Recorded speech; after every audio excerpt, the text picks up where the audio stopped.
Hello everyone. Now we are going to discuss about a very interesting topic, that is human respiratory system.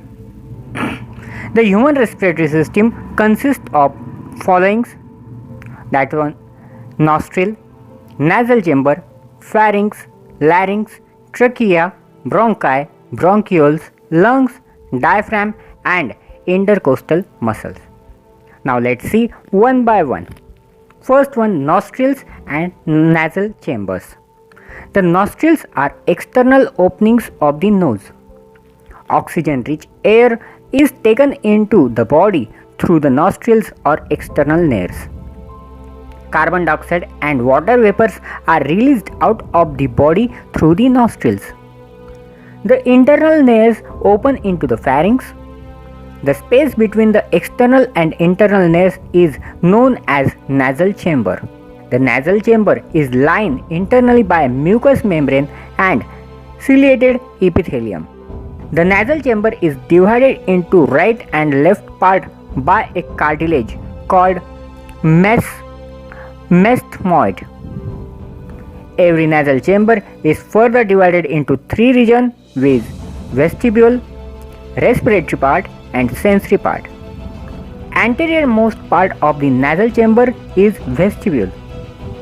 Hair present in this chamber prevent the dust particle from going inside. Respiratory part, it is a part which is richly supplied by capillaries.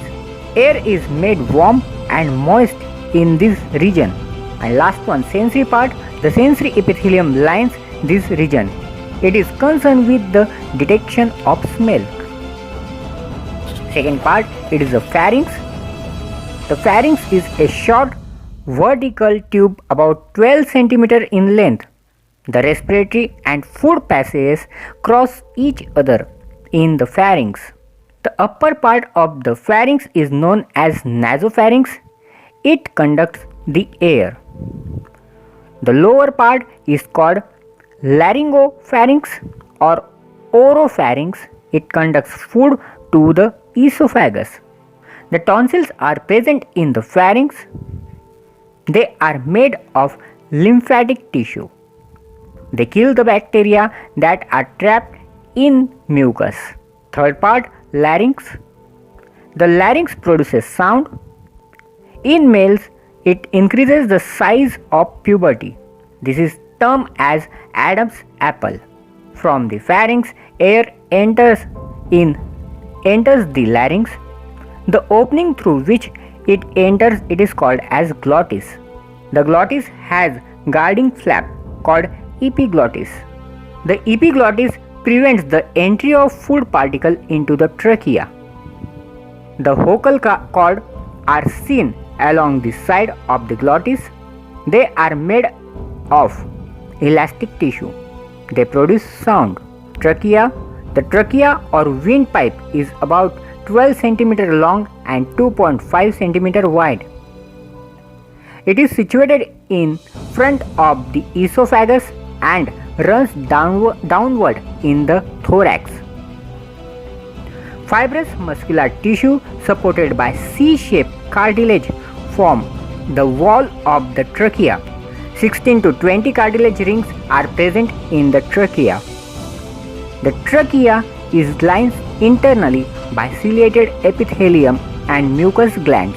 Mucus and ciliary action remove the dust particle and push them upward to the larynx.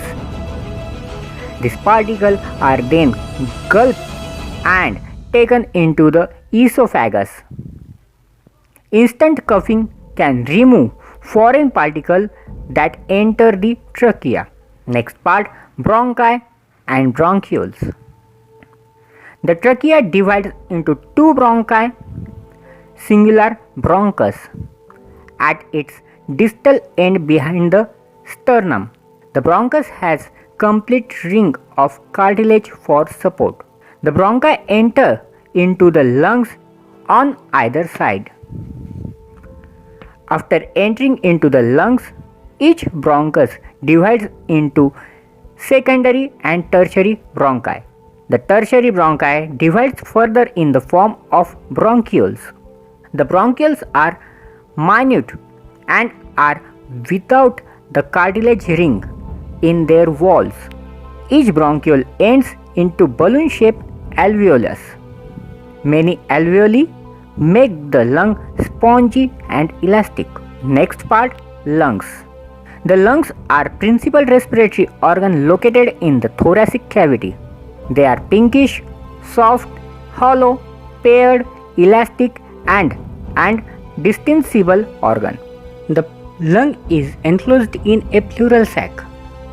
The pleural sac has two membranes, an outer parietal and an inner visceral, which enclose the pleural cavity. The pleural fluid which is present in the pleural cavity lubricates and prevents the friction when pleural membranes slide on each other. The lungs are richly supplied with blood capillaries and hence are highly vascular organs. The left lung has 2 lobes while the right lung has 3 lobes. Each lobe has many bronchioles and alveolar sacs. The alveolar sacs are spherical and thin wall and contain about 20 alveoli.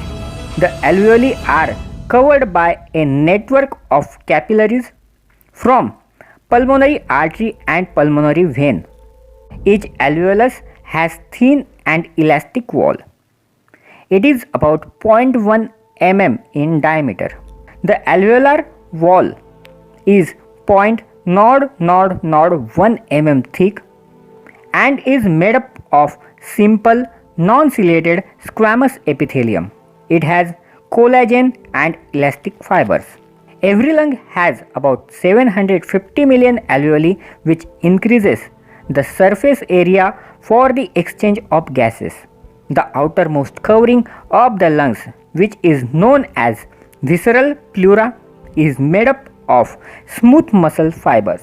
The lobule in the lung consists of alveolar duct, alveolar sac and alveoli.